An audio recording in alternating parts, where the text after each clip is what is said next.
আসে তাহলে এখানে আমরা যারা আছি আমাদের প্রত্যেককে ফাঁসিতে ঝুলানো হবে। গণ অধিকার পরিষদ আওয়ামী লীগের নিষিদ্ধ চাই, জাতীয় পার্টি নিষিদ্ধ চাই, 14 দলের দর্শকদের নিষিদ্ধ চাই। গণ অধিকার পরিষদ সবসময় বলেছে গণহত্যার পরে আওয়ামী লীগ বাংলাদেশে রাজনীতি করতে পারবে না। নামে বেনামে ডামি মামি স্বতন্ত্র কোন নামে আগামী নির্বাচনে আওয়ামী লীগ অংশ নিতে পারবে না। শুধুমাত্র আওয়ামী লীগ না, জাতীয় পার্টি এবং আওয়ামী লীগের দর্শক কোন দল আগামী নির্বাচনে বিচারের আগে অংশ নিতে পারবে না। তার জন্য যদি আন্দোলন করা লাগে সেই আন্দোলন করার জন্য আমরা প্রস্তুত রয়েছি। ছাত্ররা যে ভূমিকা রেখেছে এই সরকারের পতন নিশ্চিত করার জন্য, আওয়ামী লীগ যদি ফিরে আসে তাহলে এখানে আমরা যারা আছি আমাদের প্রত্যেককে ফাঁসিতে ঝুলানো হবে। যারা বিপ্লবীরা ছিল তাদেরকে ফাঁসিতে ঝুলানো হবে।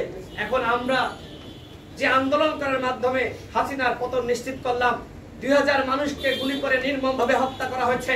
এখন পর্যন্ত আমার ভাইয়েরা হাসপাতালের বিছানায় তারা কাঁদছে।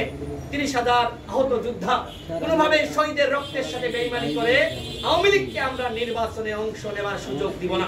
গণ অধিকার পরিষদ আওয়ামী লীগের নিষিদ্ধ চাই, জাতীয় পার্টি নিষিদ্ধ চাই, 14 দলের দর্শকদের নিষিদ্ধ চাই। শেখ পরিবারের কাউকে কেন এখন পর্যন্ত গ্রেফতার করা হচ্ছে না?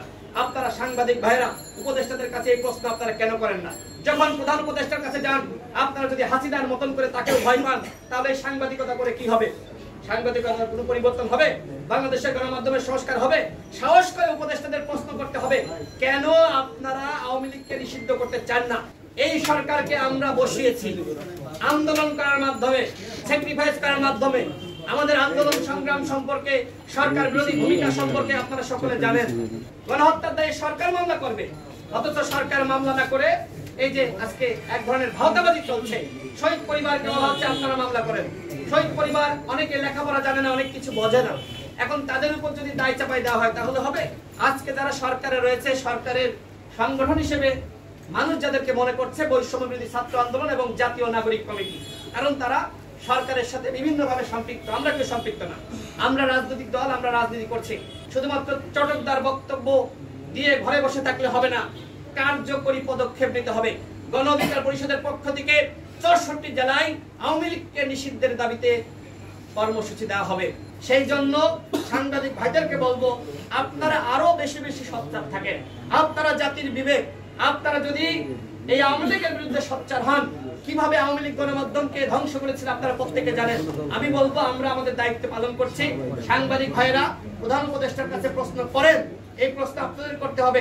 শুধুমাত্র বিএনপির মহাসচিবের বক্তব্যের উপর ভিত্তি করে আপনি কি আগামী নির্বাচনে আওয়ামী লীগ জাতীয় পার্টি সহ তাদের দর্শকদের অংশ নেওয়ার সুযোগ দিতে পারেন? এই প্রশ্ন প্রধান উপদেষ্টাতে করেন, আমাদেরকে না করে প্রধান উপদেষ্টাকে প্রশ্ন করেন। আমরা সকলে নিষিদ্ধ চাই। বিএনপি গতকাল তার বক্তব্য ক্লিয়ার করেছে।